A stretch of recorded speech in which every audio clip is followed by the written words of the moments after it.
Hello everyone, and welcome along to Rathbone Manor and the Conservatory again. Welcome to what could very well be a very brief car boot sale and flea market report. I just bought 3 tools this week. See you next week then, guys. Are you still there? Yeah, well, yeah, I did actually get some tools, guys. So, it was warm. It's been warm all week, actually. But let me bring the camera down here and I'll show you what I got. Okay, so just 3 tools this week, all from my favourite tool stall. There were tools about on other stalls, but there was nothing really that really stood out. So this lot cost me £3. So what we'll do today, we'll start with... Okay, so when I saw this in the bottom of one of the boxes on my favourite tool stall, I thought, oh, a footprint end cutter, but upon closer inspection it's actually by Tent. I mean, I've got some composite spanners by these guys, by Tent. What's this on the other side then? Let me just get a wire brush on that, we'll have a better look. Okay, so there we go, Richards Brothers and Sons, Sheffield. On the other side we have the Tent Sheffield logo, and these are of course a pressed steel type of tool. As you can see, there was a spring in here at one time. We've still got the little retainer that keeps it closed. Obviously you don't want it springing open. I've actually got a couple of pairs of footprints version of these, and as you can see they're more or less identical in looks and construction too. This is a footprint. As you can see, look, there's the little retaining strap and the hook, the spring.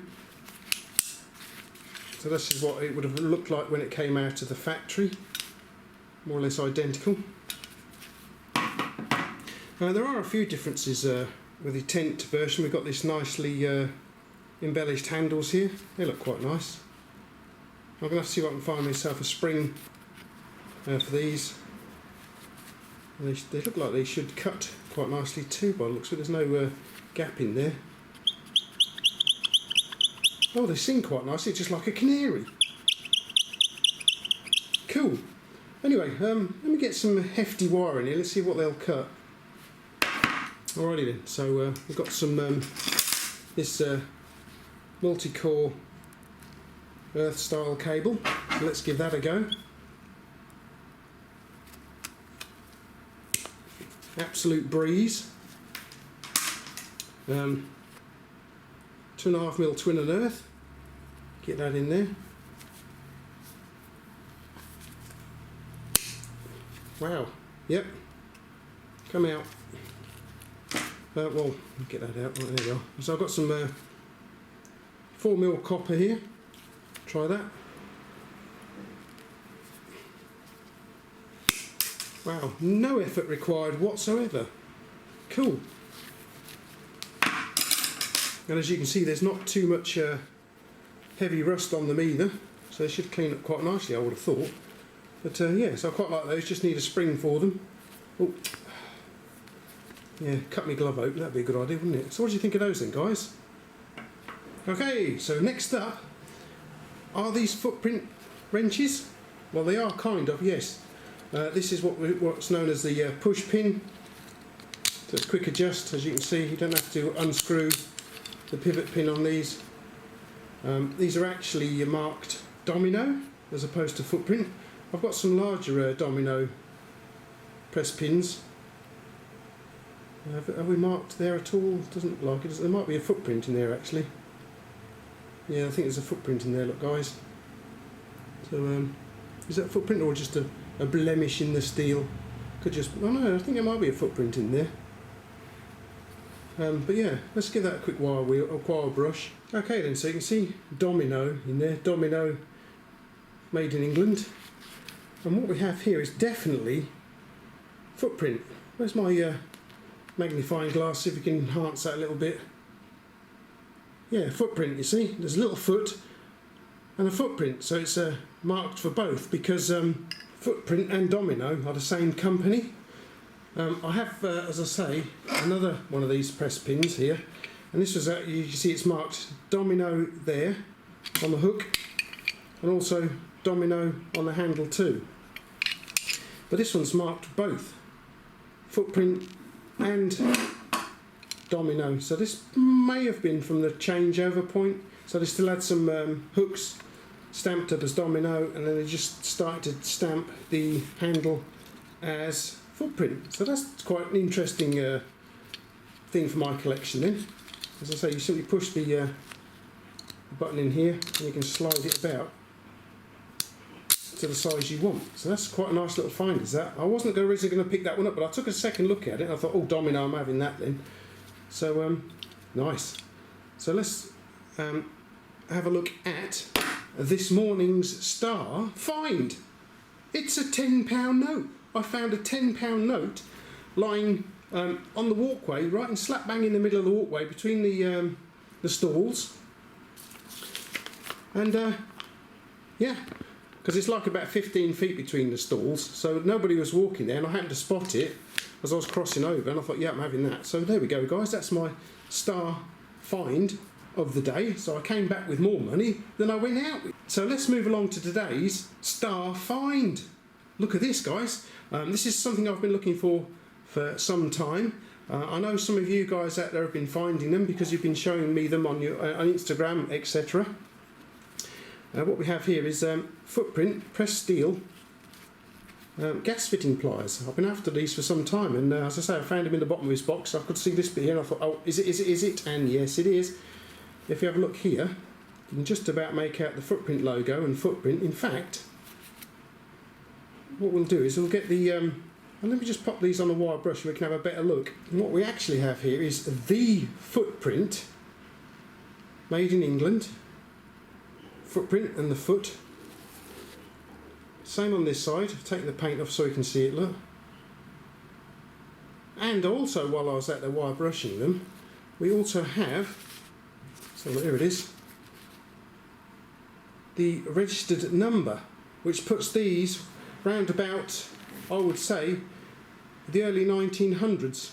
This is quite an early pair, I would say. The later footprint tools just had footprint made in England and the footprint there. They didn't have the footprint. So these are quite an early pair. As I say, we've also got the registered design number there, look. So that's quite good. I'll get these cleaned up. We'll have a better look at those in a future video. But my collection of stamped steel pliers from this period is coming along very nicely now. It took me several years to find these very nice fit-all pliers, which appear to have an owner's mark just there. Then we have these, I think there's S134s, identified by footprint. They're quite nice too.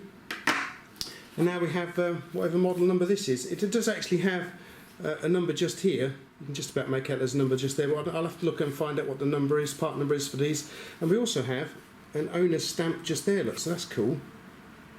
So I've been after some of these for quite some time now, so that's really cool. Okay, so I'm quite pleased with this pair. So I've been looking out for some time now. We have a screwdriver and a pointy bit on the end here. I think the pointy bit may have worn down a little bit. I think it's supposed to be a bit pointier than that. The screwdriver looks okay. They feel nice and tight. They're not loose at all. We've got bypass cutters just there. Don't know how well they work. And the jaws seem to be in fairly decent condition too.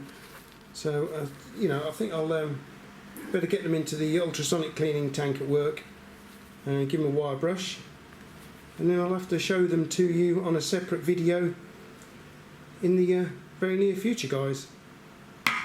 Okay then, so today's tool haul then, and money haul.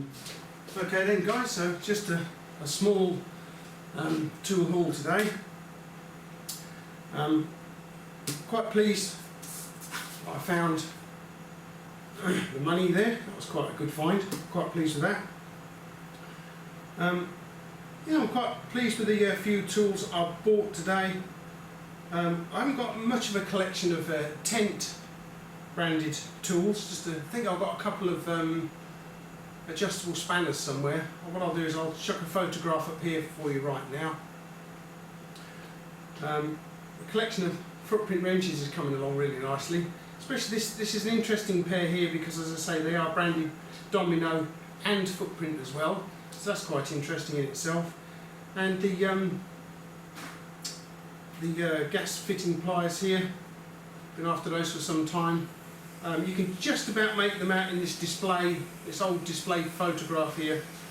They are there, so these ones seem to date from the beginning of the 1900s, judging by the registered design number in there. So I'm really pleased with those then, guys. Alright then, thanks for popping over to Rathbone Manor. Don't forget you can subscribe to the channel. You can also join me on Instagram too. If you enjoyed the video, please click a thumbs up because that will help me out. Thank you very much. And I won't be going next week, but the week after I shall be going back to the car boot sale again. And if you've been to the car boot sale, if you follow me on Instagram, please let me know what you've picked up, because I'm always interested to see what you guys get. And yeah, so that's it for this week's video. Hope you enjoyed it, and I'll see you next week, or whenever.